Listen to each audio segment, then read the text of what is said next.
Security and freedom can coexist. The government can both defend our telecommunications networks and protect the rights and freedoms of all Canadians. Here is Leslyn Lewis and what she had to say about Bill C-8. Security and freedom can coexist. The government can both defend our telecommunications networks and protect the rights and freedoms of all Canadians. Bill C-8 may secure networks, but as it stands, it risks imprisoning citizens digitally and denying them fundamental justice. In so doing, it undermines the very freedoms that we seek to protect. Let us not mistake security for liberty. Let us not trade our rights of Canadians for a false sense of protection. Mr. Speaker, let me give you a concrete example of how Bill C-8 could affect an ordinary Canadian. Imagine Sarah, a citizen, frustrated with the government program that she believes was mismanaged and that was corrupt. In her frustration, she posts online, threatening to expose government corruption. She threatens to reveal secret information she has collected about the program. The government views her post as a threat to the telecommunications system, and so quietly issues an order under Bill C-8. Her internet provider receives the direction to shut down her internet and phone services, all without a court warrant, and all without court order. The same provider is legally forbidden from disclosing that reasons why Sarah's internet was suspended. If the provider were to explain, they could face penalties and even jail. The next morning, Sarah is shocked to find that she cannot access her mail, her bank account, or work portal. Her social media accounts are frozen. She cannot contact her friends, family, and colleagues. She has been cut off entirely from the digital world, and she has no idea why. This is a system of double secrecy. The government order is hidden, and the provider is prohibited from telling her anything. Sarah cannot see the evidence against her. Sarah cannot ask questions, and she has no way of defending herself. She is effectively trapped in a digital prison, isolated, powerless, and silence. Over the following days, the impact deepens. Sarah cannot pay her bills, participate in remote work, access healthcare portals, or communicate with anyone. Eventually, she finds out that the government is behind this, so she attempts to challenge the order, only to hear that any judicial review may involve secret evidence that she cannot see. The provider has the information, but under Bill C-8, they are not allowed to share it. Every attempt to assert her rights is blocked. She is not merely inconvenienced, she is entirely cut off with no meaningful recourse. Mr. Speaker, this scenario is conceivable and legal under Bill C-8 as it stands. It illustrates why BC-8 secrecy and non-disclosure provisions are so dangerous to individuals. You may say that this would never happen. The government no doubt will insist the intent of the bill is clear. But why should Canadians trust them? We must take the bill at face value. We must rely on what the text explicitly sets out in the law. Otherwise, the law intended to protect telecommunications infrastructure could easily be weaponized by any government against ordinary citizens.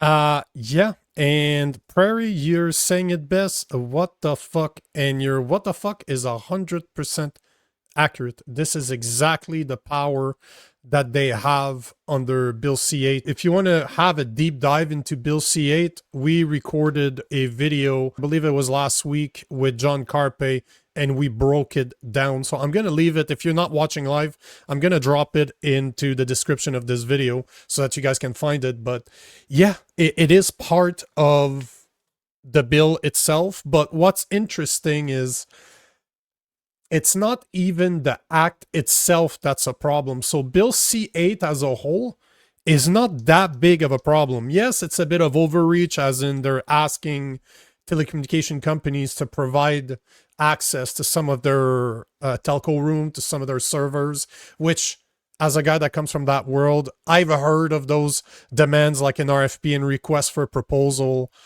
by the government. So this is not surprising to me. I understand what they're trying to do with this, but the problem with that bill is not even, and just to show you here, here's the bill itself. So the problem is not with necessarily Bill C-8 or Act respecting cybersecurity, but the problem and what she was referring to is the amendments that they're trying to make to the Telecommunication Act.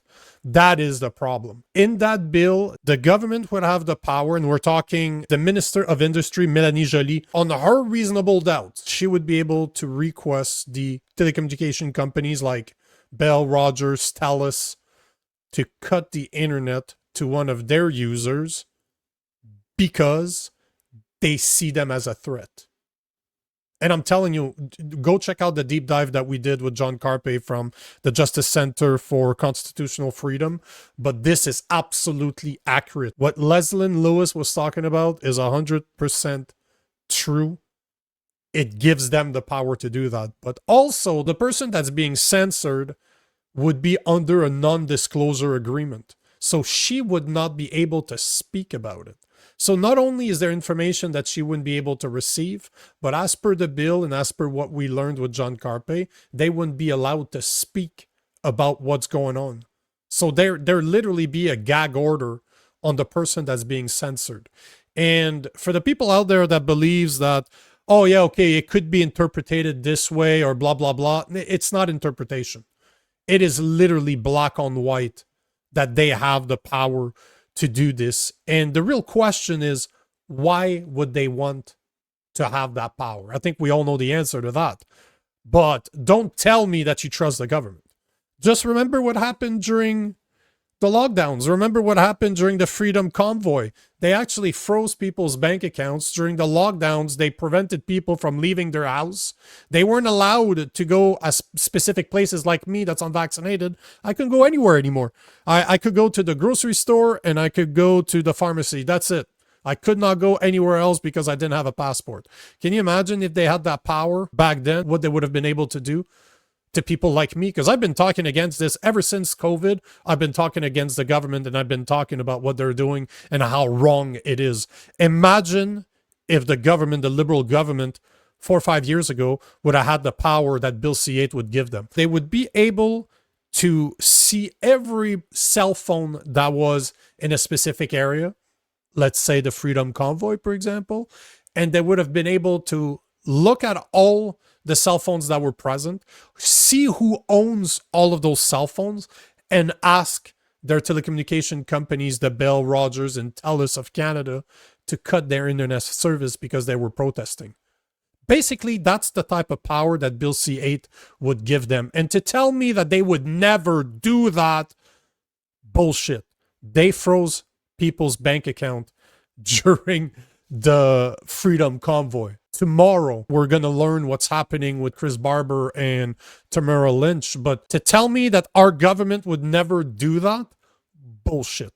We all know that if they have the power, they will take advantage of that power. So good for Leslyn Lewis to speak against that bill. I've been speaking about it almost every couple of days just to remind people, guys, you need to be fucking careful because this is coming.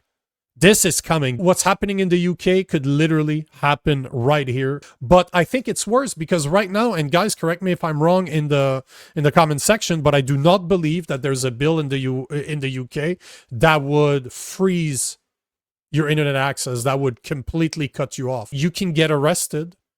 You can actually get thrown in prison. We've seen some sentences, I think 20 months in prison for a tweet. So they have consequences that will jail you. I haven't heard of people getting their internet access cut, but as I said, if you guys have heard that, let me know. But the point in the matter is that in the UK, people are getting jailed for tweets.